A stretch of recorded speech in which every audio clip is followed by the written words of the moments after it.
नमस्कार, मी रामेश्वर जामगे राजमुद्रा न्यूज लाईव्हच्या समाजमुद्रा या विशेष सत्रात आपलं मनपूर्वक स्वागत करतो। आपण नेहमीच राजमुद्रा न्यूज लाईव्हच्या विविध सत्रांतर्गत कला, सामाजिक आणि शैक्षणिक राजकीय क्षेत्रातील मान्यवरांना आपल्या स्टुडिओमध्ये आमंत्रित करत असतो। त्यांच्याकडून विचारांची देवाणघेवाण करत असतो आणि त्यांना आपण प्रश्न विचारून त्यांच्या मनातल्या भावना आपण समाजापर्यंत पोहोचवत असतो।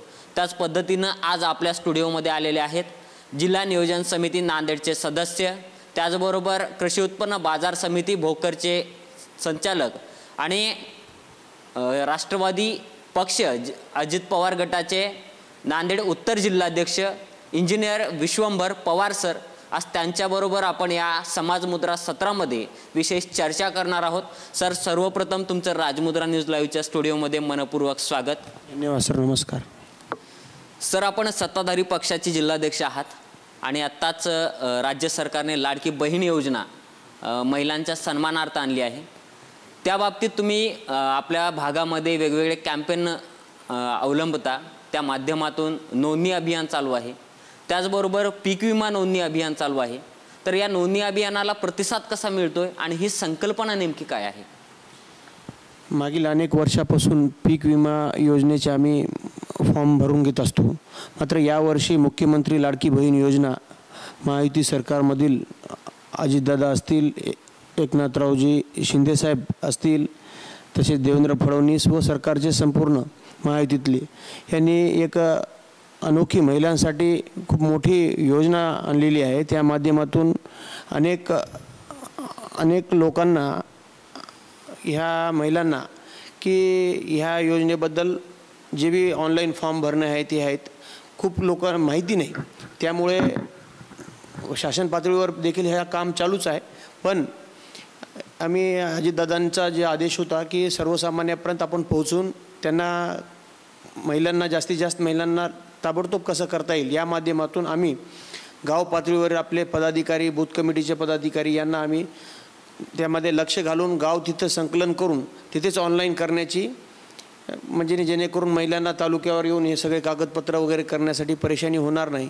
या माध्यमातून एक आपल्या पक्षाचे ध्येय धोरणं पण त्यांच्यापर्यंत पोहोचतील, महायुतीचे ध्येय धोरणं पण सर्वसामान्यापर्यंत पोहोचतील। या माध्यमातून आम्ही हे मोहीम हातात घेऊन सर्वसामान्य महिलांना हे ताबडतोब कसं करता येईल या उद्देशानं आम्ही हे आयोजन केलेलं आहे। त्याबरोबरच उच्च शिक्षणासाठी महिलांना मोफत उच्च शिक्षणाचा देखील अजितदादांनी व महायुती सरकारातील मुख्यमंत्री आपले एकनाथ शिंदेसाहेब असतील, देवेंद्र फडणवीस साहेब असतील, यांनी सगळे जे निर्णय घेतलेत अतिशय महत्त्वाचे निर्णय। या दादांनी 10वा जो अर्थसंकल्प सादर केला अर्थमंत्री म्हणून, उपमुख्यमंत्री म्हणून, अतिशय सर्वसामान्यपर्यंत शेतकऱ्यांसाठी अनेक योजना, वीज माफीच्या योजना, सोलार मोफतच्या योजना, अशा खूप योजनेमधून महायुती शासनाच्या सर्वसामान्य शासन असल्याचे दाखवून दिले आहे। नक्कीच सर, आपण वेळोवेळी सामाजिक उपक्रम राबवत असता, जसे क्रिकेटचे सामने असतील, वृक्षारोपण असेल, विद्यार्थी गौरव सोहळा असेल। तर याच पद्धतीने आपण मागील काही दिवसांपूर्वीच विद्यार्थी गुणगौरव सोहळा आपल्या टीमने हा उपक्रम राबवला होता आणि त्यासोबतच आपण वृक्षारोपण हे केलं होतं, एक सामाजिक जाणभान या पद्धतीनं। तर या सोहळ्याला, या कार्यक्रमांना प्रतिसाद कसा होता आणि विद्यार्थी गुणगौरव सोहळ्याला विद्यार्थ्यांचा आणि पालकांचा प्रतिसाद कसा होता?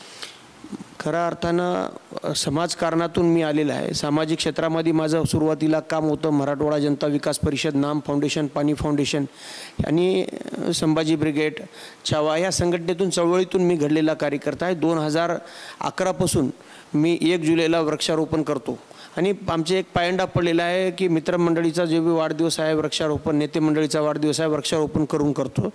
तसेच आज आमचा यावर्षीचा जवळपास 9वा वर्ष होता गुणवंत विद्यार्थ्यांचा सत्कार। मागील कोरोनामध्ये 2-3 वर्ष होऊ शकला नव्हता, पण 9वा वर्ष आमचा होता। त्यामध्ये आम्ही दरवर्षी गुणवंतावर आम्ही जेव्हा शिक्षण शिकत होतो त्यावेळेस आम्हाला याच्याबद्दल पुढे काय शिकलं तर काय होतं ही कल्पना नव्हती आपल्यासारखं। माझं जेव्हा शिक्षण पूर्ण झाल्यावर आम्हाला वाटलं की आपली कुठेतरी फील्ड चुकली। नंतर मग आमची बहीण असतील, भाऊ असतील, यांना सगळ्यांना आम्ही उच्च शिक्षणापर्यंत नेलो। पण आपण समाजाचं काही देणं लागतो या भावनेतून गुणवंताचा सत्कार करून आणि त्यांना कॅरियर गायडन्स आणि शाबासकीची थाप देणं हे कर्तव्य समजून आणि त्यांना एक वृक्ष की आता काल आम्ही जे वृक्ष दिलं आहे, आंब्याचं झाड दिलं, एक 2च वर्षात फळ येणार. आता ते एकतर झाडानं त्याला लक्षात राहील की बाबा आपल्या गुणवंत असल्यामुळं आपल्याला हे झाड मिळालं. 500 गुणवंताचा आम्ही सत्कार सन्मान केला आणि हे आज नाही, दरवर्षी आम्ही गुणवंताचा सत्कार करून त्यांना एक झाड, एक ट्रॉफी, एक मोमेंटो अशा पद्धतीनं आम्ही हे करत असतो. आणि त्यामध्ये SDO साहेब असतील, मोठ्या अधिकाऱ्याच्या हाताने त्यांचा सत्कार करतो आणि त्यांचं कॅरियर गायडन्स त्यांना लाभल्या जाते. या माध्यमातून अनेक विद्यार्थ्यांना उत्स्फूर्त प्रेरणा मिळते, अनेक परिवारापर्यंत आपण पोहोचतो. हे त्याच्या मागची भूमिका होती. नक्कीच. आता आपण थोडं राजकीय प्रश्नाकडे जाऊ. जिल्हा नियोजन समितीच्या रिंगणामध्ये अनेक दिग्गज होते, पण त्या सगळ्या दिग्गजांऐवजी तुम्हाला त्या जिल्हा नियोजन समितीचं सदस्यत्व मिळालं. हे सदस्यत्व त्या सगळ्या दिग्गजांपेक्षा तुम्हाला मिळण्यामागं कारण काय होतं आणि हे तुम्हाला का मिळालं असेल?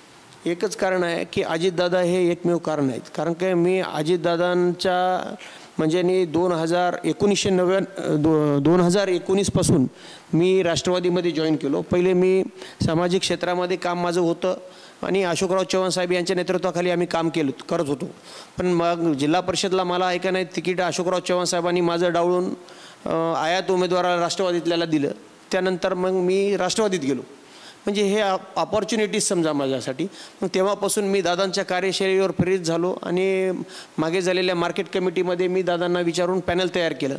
नंतर दादांना सांगितलं नाही आपल्याला युतीमध्ये राहायचं आहे, तर मग काँग्रेससोबत युतीमध्ये पण मी विक्रमी मतानं निवडून आलो. तर त्या माध्यमातून ज्यावेळेस दादांनी जे 2 गट तयार झाले होते, शरद पवार 5 जुलैला दादांनी महायुतीच्या सरकारमध्ये पाठिंबा दिला.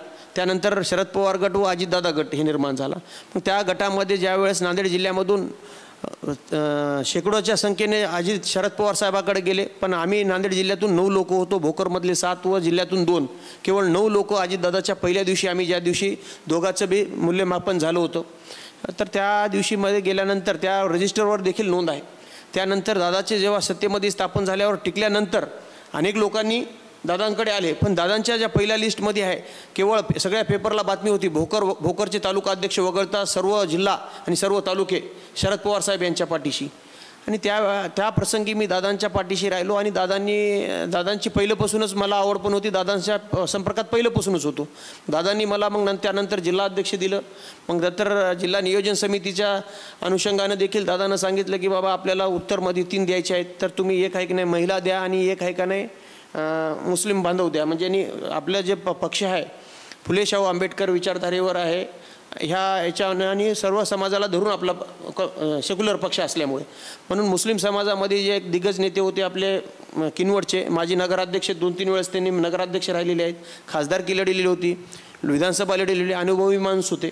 त्यानंतर दुसरे जे आहेत नगरसेविका आहेत भोकरच्या अरुणा ताई देशमुख, तर त्यांचे महिलामध्ये एकमेव नगरसेविका आपल्याकडे पक्षामध्ये होत्या. ते जिल्हा उपाध्यक्ष म्हणून त्यांनी काम केलं आणि राष्ट्रवादीच्या नगरसेवक होत्या, म्हणून त्यांना देखील मी संधी दिली. पण तुमच्या जे प्रश्नाचं जे उत्तर आहे की अनेक जण दिग्गज होते, पण दादांनी मी जे त्यांच्यावर विश्वास टाकला, दादांनी त्या विश्वासात पात्र ठरलो म्हणून मला ते DPDCवर त्यांनी दादांना संधी दिली. नक्कीच. आपण ज्या मतदारसंघातून येतो तो मतदारसंघ म्हणजे भोकर विधानसभा मतदारसंघ, आणि आजपर्यंतची भोकर विधानसभा मतदारसंघातली प्रत्येक गोष्ट तुम्हाला माहिती असेल. त्या मतदारसंघातला विकास असेल किंवा कोणत्या बाबतीत तो मतदारसंघ मागास आहे, तर अशा कोणत्या गोष्टी तुम्हाला जाणवल्या की भोकर विधानसभा मतदारसंघामध्ये त्या अजून झालेल्या नाही? अशी कोणती विकास कामे आहेत? खऱ्या अर्थानं औद्योगिक क्षेत्रामध्ये भोकर विकास खूप मागे आहे, शैक्षणिक क्षेत्रात मागे आहे, सिंचनाच्या क्षेत्रात मागे आहे. भोकरमध्ये विकास झाला नाही असं नाही.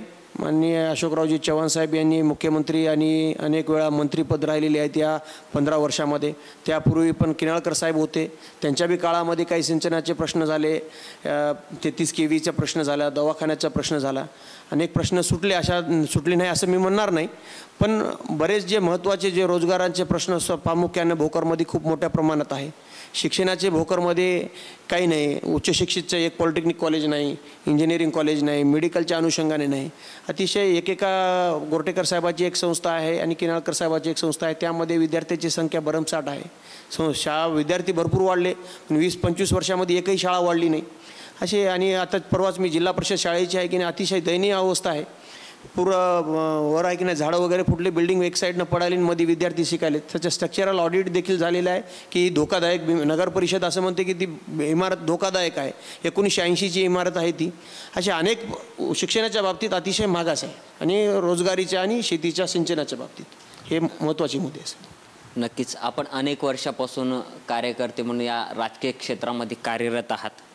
तर आपण आमच्या चॅनलच्या माध्यमातून दर्शकांना तुम्ही केलेल्या कार्याबद्दल थोडक्यात आढावा द्याल का? खऱ्या अर्थानं मी नाम फाउंडेशन व मराठवाडा जनता विकास परिषद व छावा संघटना इत्यादीच्या माध्यमातून मी माझं काम 2010पासून अतिशय सक्रिय राजकारणामध्ये व समाजकारणामध्ये आहे. आणि माझा जन्म भोकरलाच झाला व शिक्षण देखील भोकरलाच झालं. आणि त्या माध्यमातून माझ्या शैक्षणिक चळवळीपासून माझे आजोबा बाबळी बंधारा कृती समितीचे अध्यक्ष, भूविकास बँकेचे चेअरमॅन आणि काँग्रेस विचारसरणी शंकरराव चव्हाण साहेब यांचे कट्टर कार्यकर्ते व निष्ठावंत नेते होते. त्या माध्यमातूनच आम्ही त्या पिढीमध्ये वाढत गेलो.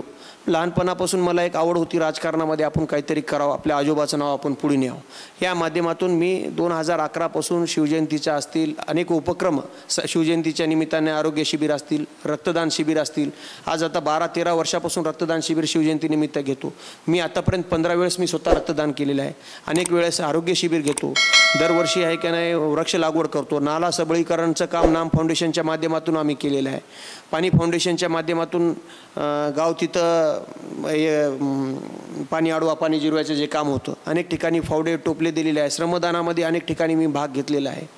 अशा अनेक कामं सांगता येतील. मराठवाडा जनता विकास परिषदेच्या माध्यमातून मराठवाड्याच्या अनेक अनुशेषाच्या बाबतीमध्ये आम्ही झगडत आलेलो आहे. काब्दे साहेबाच्या माध्यमातून, कोंपलवार सर यांच्या माध्यमातून एक चळवळीतून मी काम करत आलेलो आहो. म्हणून मला सगळं या गोष्टीमध्ये मला एक थोडी आवड निर्माण झाली. आणि या माध्यमातून मी काम करत असताना जिल्हा परिषदला मी तिकीट मागलो आणि माझं डावळल्यानंतर मी काँग्रेस सोडून मी आमच्या मामाला बी एक वेळेस असंच डावळलं होतं चव्हाण साहेबांनी की तिकीट दिलं नव्हतं. मग मी म्हणलो हे पारंपरिकच आपल्याला डावळत असल्यामुळे मला आपला रस्ता मी बदलला व राष्ट्रवादीत गेलो. आणि त्यावेळेस राष्ट्रवादीमध्ये नांदेड जिल्ह्यात घरघर लागलेली होती. गोरठेकर साहेब यांनी हे की नाही राष्ट्रवादीतून भाजपमध्ये प्रवेश केला.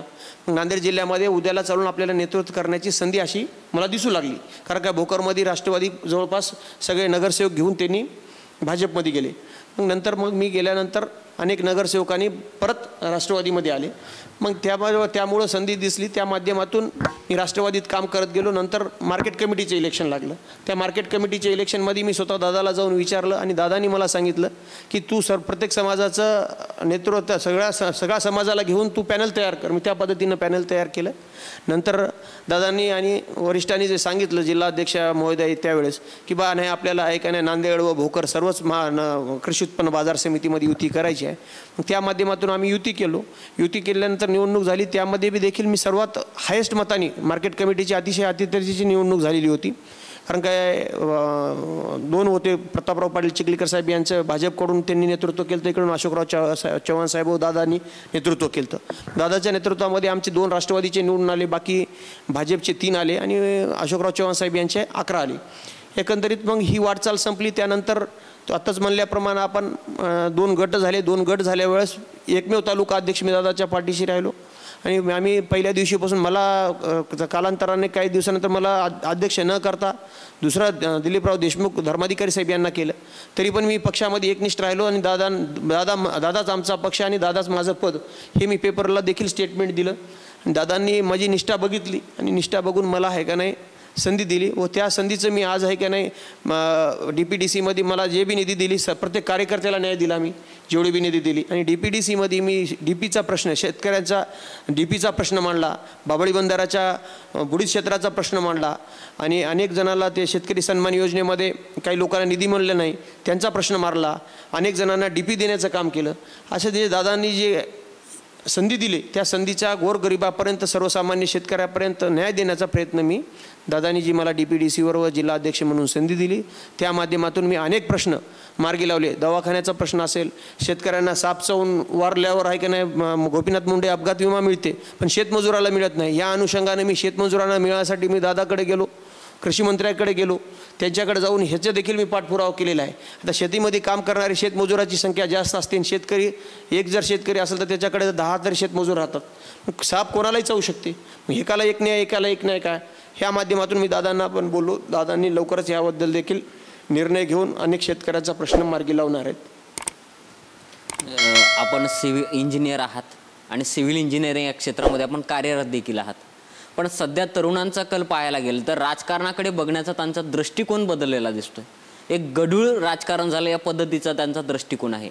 पण हे सगळं असतानाही आपण उच्च शिक्षित तरुण असतानाही राजकारणामध्ये जाण्याचा निर्णय का घेतलात आणि राजकारणामध्ये आपण वाटचाल कशी चालू केलं? सिव्हिल इंजिनियर असताना मी कारखान्यावर पण मी काम केलेलं आहे, अनेक कंपन्यामध्ये काम केलेलं आहे. मी ज्या वेळेस भोकरमध्ये 2011मध्ये माझे ऑफिस केले मी कन्सल्टन्सी, त्यावेळेस मला साधारणतः 65,000 पगार तिथं होती.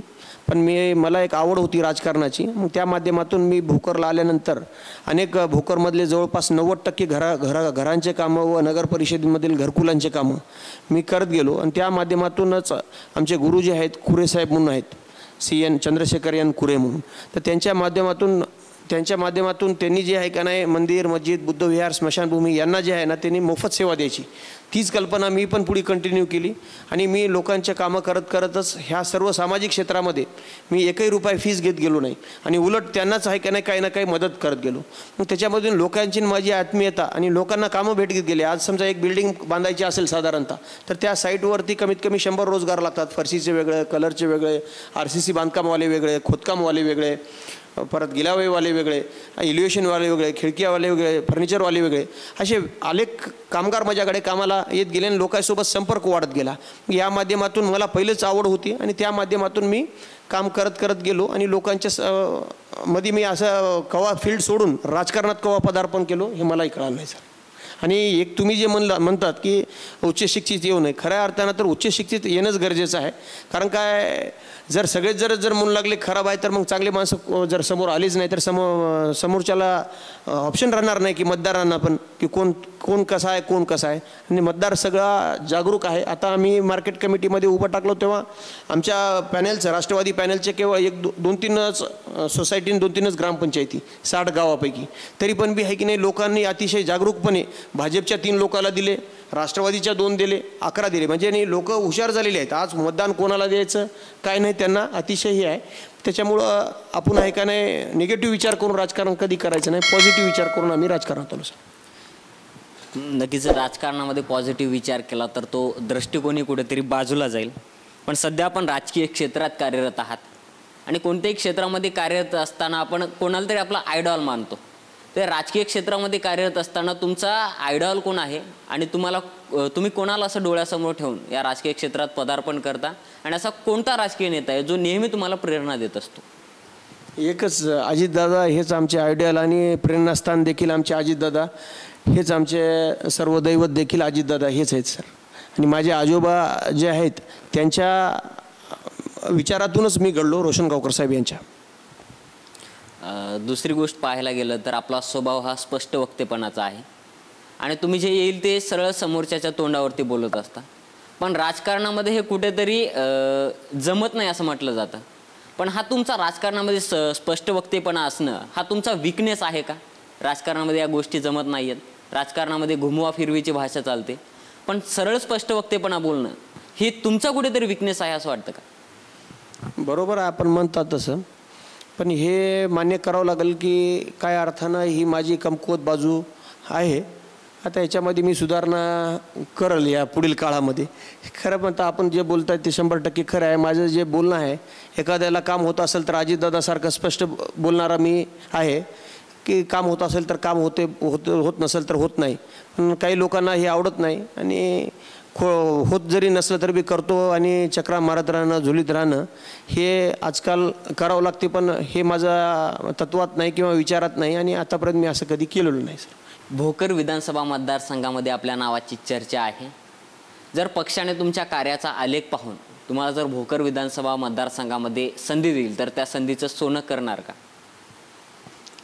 निश्चितच आम्ही समाजकारणामध्ये व राजकारणामध्ये आपण जे संधी मिळेल त्याला लढत जाणं आपलं कामच आहे. आणि सातत्यानं मी मागील 15 वर्षापासून समाजामध्ये राहतो, समाजाच्या सुखादुःखात राहतो आणि तळागाळापासून मी आलेला कार्यकर्ता आहे. आणि तळागाळातील कार्यकर्त्यांना आजपर्यंत अजितदादांनी खूप मोठे संधी दिलेली आहेत. अनेक असे उदाहरणं आहेत. तर त्या माध्यमातून जर दादांनी मला संधी दिली तर मी 100% या संधीचं सोनं करणार. दुसरी गोष्ट पाहायला गेली तर राष्ट्रवादीमध्ये आता 2 गट पडलेले आहेत. एक शरद पवार गट आणि दुसरा अजित पवार गट. आपण राष्ट्रवादीचे निष्ठावंत कार्यकर्ते आहात, पण तुम्ही शरद पवारांकडे न राहता अजित पवारांकडे का गेलात? अजित पवार साहेब दादा यांचं मला पहिल्यापासूनच म्हणजे नाही आकर्षण होतं. त्यांचं बोलणं, त्यांचे सकाळी 6 पासून काम करण्याची शैली आणि त्यांचं जे काम करण्याची पद्धत आणि एक युवा डॅशिंग व्यक्तिमत्व असणार आहे. त्यामुळं मला लहान म्हणजे मी जेव्हा राष्ट्रवादीत गेलो 2019मध्ये मी राष्ट्रवादीमध्ये गेलो तेव्हापासूनच मी दादांच्या संपर्कात होतो आणि दादाचंच मला नेतृत्व आवडत होतं. हे तर होतंच. शरद पवार साहेब देखील मोठे व्यक्तिमत्व आहेत, त्याच्याबद्दल मी आदरच आहे आम्हाला. पण माझं जे आवडता नेता जर कोण म्हणलं आवडतं जर म्हणलं तर माझे अजितदादा हेच माझे आवडते नेते राहिलेले आहेत आणि त्यामुळं मी अजितदादाच्या पाठीशी राहिलो असं आहे. नक्कीच आपण मार्केट कमिटी लढवलेली आहे आता. तर आता आपण विधानसभेसाठी सुद्धा इच्छुक आहात. विधानसभेसाठी आपलं नाव चर्चेत आहे. तर विधानसभा लढवत असताना भोकर विधानसभा मतदारसंघाच्या अनुषंगाने आपली ब्ल्यूप्रिंट काय आहे का, किंवा एक व्हिजन काय आहे आपलं भोकर विधानसभा मतदारसंघा रिलेटेड? 100%च आहे. कारण काय आहे की आपण कोणत्याही क्षेत्रामध्ये काम करत असताना काहीतरी व्हिजन ठेवूनच आपण काम करत असतो. जर मला दादानं संधी दिली आणि लोकांनी मला जर निवडून दिलं तर मी जे आता अनुशेष बाकी राहिलेलं आहे, शैक्षणिक अनुशेष असतील, सिंचनाचा असेल आणि औद्योगिक असेल, अशा ज्या ज्या ठिकाणी आणि दवाखान्याचे काही प्रश्न असतील, अनेक प्रश्नामध्ये आपण मागे आहे भोकर मतदारसंघ. तर त्या माध्यमातून भोकरमधील लोकांचं जीवनमान उंचवण्यासाठी व्यापारी असतील, उद्योग असेल, शिक्षण असेल, यासाठी मी 100% प्रयत्नशील राहील आणि त्यासाठी माझी ब्ल्यूप्रिंट तयार आहे. यावेळेस आपल्याला जर जनतेने संधी दिली तर भोकर विधानसभा मतदारसंघामधलं असं कोणतं काम आहे ज्याला तुम्ही सर्वप्रथम हात घालणार? सर्वप्रथम औद्योगिक क्षेत्राचं काम आहे. MIDC पण आमच्या इथं खूप मोठी जागा आहे, पण तिथं आजपर्यंत काहीच विकास झाला नाही. आता सध्याला फक्त तिथं रस्त्याचं काम चालू आहे. एकही उद्योग तिथं आलेला नाही. आणि दुसरी गोष्ट भोकर तालुक्यामध्ये बारड भागामध्ये पाण्याचं सिंचनाचं शंकररावजी चव्हाण साहेब यांच्या माध्यमातून कॅनल आलेले आहेत, पण भोकरमध्ये अनेक ठिकाणी तलावाची मंजुरी फक्त कागदावरच अनेक वर्षापासून आहे. यांनी म्हणतात मी केलो, यांनी म्हणतात मी केलो, पण प्रत्यक्षात आजपर्यंत ते काही कामं झाली नाहीत. पण प्राधान्याने शेतकऱ्याचा जर विकास करायचा असेल तर त्यांना पाण्याची सुविधा आणि औद्योगिक क्षेत्राचा जर विकास केलो तरच भोकर तालुक्यातील व विधानसभा क्षेत्रातील व जिल्ह्यातील लोकांचं जीवनमान उंचल. तर त्यामुळे मी प्राधान्यानं सिंचनाचा व औद्योगिक क्षेत्राचा मी काम करेल. नक्कीच राजकीय क्षेत्र म्हटल्यानंतर जो काही राजकीय व्यक्ती आहे त्याला कायम जनतेचाच विचार करावा लागतो. जनतेसाठी दिवसाचे 12 तास आणि वर्षाचे 12ही महिने त्याला जनतेसाठी द्यावे लागतात. या सगळ्या घडामोडींमध्ये आपण आपलं स्वतःचं आरोग्य कसं राखता आणि तुमची दैनंदिन दिनचर्या कशी असते? खऱ्या अर्थानं जर बघितलं तर आता माझं वय जर बघितलं तर 38-39 वर्ष माझं वय आहे. आता मी सातत्याने जवळपास 15 वर्षापासून मी या क्षेत्रामध्ये काम करतो. माझं असं म्हणजे सकाळी मी उठून थोडंसं बहुत फिरतो, जास्त काय फिरत नाही, पण सकाळी एकदा घरची जेवण करून गेलो तर रात्री 11-12 वाजेपर्यंत मी काय घरी येत नाही. पण असं विशेष करून माझ्या याच्यामध्ये टायमिंग असं काही नसते. कधी कोणाची मातीची येते, लग्नच राहतात, कोणाच्या दवाखान्याचा प्रश्न राहते. अशा अनेक माध्यमातून रोज लोकांमध्ये आपण असल्या कारणानं असं टाईम असं शेड्यूल काय आमचं फिक्स नाही जेवणाचं वगैरे. आणि या कालावधीमध्ये 1 वर्षापासून एवढी दगदग वाढलेली आहे की 160-110 आज देखील BP, आता BPची गोळी देखील चालू करावं लागेल डॉक्टर असं सांगितलेलं आहे. पण आता हे एक लाईफस्टाईल आपली बदललेली आहे. पण आता मी प्रयत्नशील आहे की बा रोज व्यायाम वगैरे करण्याचा. पण योगायोगानं हे काही सगळ्या गोष्टीमध्ये रात्री उशिरा घरी जाणे आणि सकाळी लवकर उठून अजून कामाला लागणे ही दिनचर्या सध्याला तर आमची राहिलेली आहे या मागील 5 वर्षामध्ये. सर नक्कीच आपल्या आयुष्यामध्ये अशा काही घटना असतात, अशा काही आठवणी असतात की ते आयुष्यभर आपल्याला एक नवी प्रेरणा देत असतात. तर तुमच्या आयुष्यामधली या राजकीय क्षेत्रातली अशी कोणती घटना आहे की ती तुम्हाला या क्षेत्रात कार्य करण्यासाठी नेहमी प्रेरणा देत असते?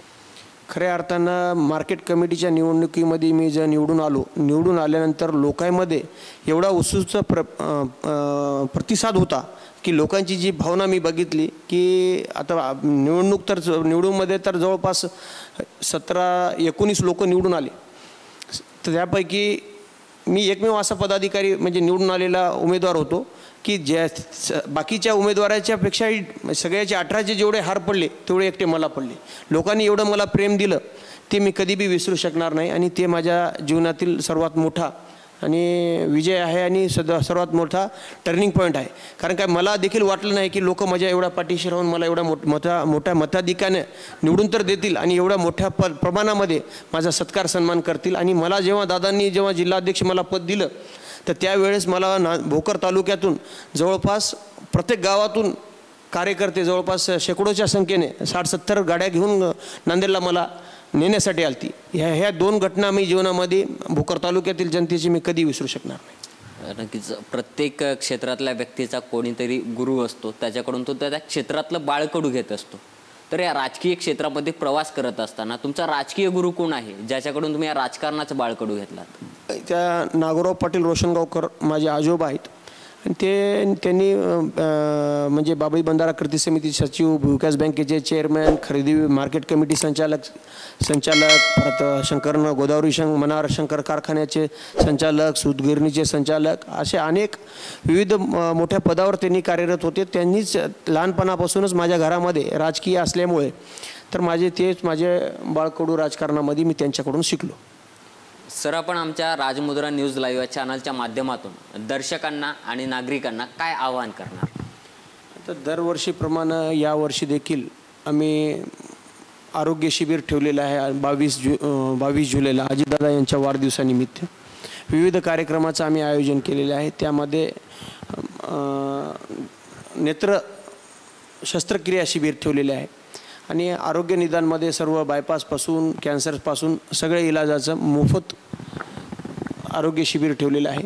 त्यामध्ये मोठे मोठे ऑपरेशन देखील आपण करणार आहात, विविध योजनेच्या माध्यमातून करणार आहात. लॉयन्स क्लबच्या वतीने ते आयोजन डोळ्याचं नेत्र शिबिर केलेलं आहे. आणि निर्मल हॉस्पिटल डॉक्टर सुरेश जाधव हसापूरकर यांचे उमरी रोड येथे हॉस्पिटल आहे, मोठं हॉस्पिटल आहे भोकरमध्ये, सुसज्ज असं हॉस्पिटल आहे. त्या ठिकाणी संपूर्ण तज्ज्ञ डॉक्टराच्या वतीने त्या कॅम्पचं आयोजन केलं आहे. ह्यामध्ये जे बी गरजवंत रुग्ण असतील यांनी खूप मोठ्या प्रमाणामध्ये तिथं राहून म्हणजे या आरोग्य शिबिराचा लाभ घ्यावा. आणि बाकी तुमचे जे मुख्यमंत्री लाडकी बहीण योजना आहे त्याचे देखील आमच्या भोकर राष्ट्रवादी कार्यालयामध्ये आम्ही फॉर्म भरत आहोत. पीक विम्याचे पण फॉर्म भरत आहोत. त्यांचं देखील आपण आपल्या माध्यमातून मी सर्व शेतकऱ्यांना व तालुक्यातील सर्व विधानसभा क्षेत्रातील सर्व कार्यकर्त्यांना मी आवाहन करतो की रुग्णांनी आपल्या आरोग्यासाठी 22 तारखेला निर्मल हॉस्पिटल हसापूरकर यांचे या ठिकाणी आपण तज्ज्ञ डॉक्टरांच्या याच्यामध्ये आपण आपल्या घरचे जे बी कोणी आजारी असतील, डोळ्याचं ऑपरेशन असतील, आजी आजोबा असतील, यांचं आपण शस्त्रक्रिया असतील, हे सगळं आयोजन केलेलं आहे. त्याचा आणि अजितदादाचा मागच्या वर्षी देखील आम्ही इरसाळवाडी दुर्घटना घडली होती, त्या माध्यमातून आम्ही मुख्यमंत्री सहायता निधीला मदत केली होती. पण यावर्षी आम्ही ह्या माध्यमातून दरवर्षी उपक्रम घेऊन आम्ही साजरा करत असतो. याचा सर्व जनतेने लाभ घ्यावा. नक्कीच तुम्हाला येणाऱ्या विधानसभेसाठी राजमुद्रा टीमकडून मनपूर्वक शुभेच्छा. नक्कीच जनता तुमच्या बाजूने कौल देईल आणि तुम्ही त्या विधानसभेमध्ये यशस्वी होऊन जनतेच्या सेवेमध्ये रुजू व्हावं यासाठी मनपूर्वक शुभेच्छा. आपण आमच्या स्टुडिओमध्ये आलात आणि आपला अमूल्य वेळ दिलात त्याबद्दल मनपूर्वक आभार. धन्यवाद. आताच आपण समाजमुद्रा या विशेष सत्रामध्ये इंजिनियर विश्वंभर पवार सर यांच्याशी आपण चर्चा केली आहे. त्यांच्याकडून राजकीय, सामाजिक आणि त्यांचं कार्य जे आहे त्याबाबतीत आपण सखोल चर्चा करून त्यांच्याकडून माहिती घेतली आहे. अशाच पद्धतीचे नवनवीन मुलाखती पाहण्यासाठी, नवनवीन कला, सामाजिक, शैक्षणिक क्षेत्रातील मान्यवरांचे मनोगत ऐकण्यासाठी राजमुद्रा न्यूज लाईव्हला सबस्क्राईब करा आणि असेच नवनवीन व्हिडिओ पाहण्यासाठी आमच्यासोबत जोडून राहा आणि तुमची मतं असतील तर ते आम्हाला कमेंटच्या माध्यमातून कळवा. धन्यवाद. धन्यवाद सर. मनोरंजनाचं प्रबोधन, करमणुकीचं उद्बोधन, बातमी अचूक, माहिती बिनचूक. पाहत रहा राजमुद्रा न्यूज लाईव्ह.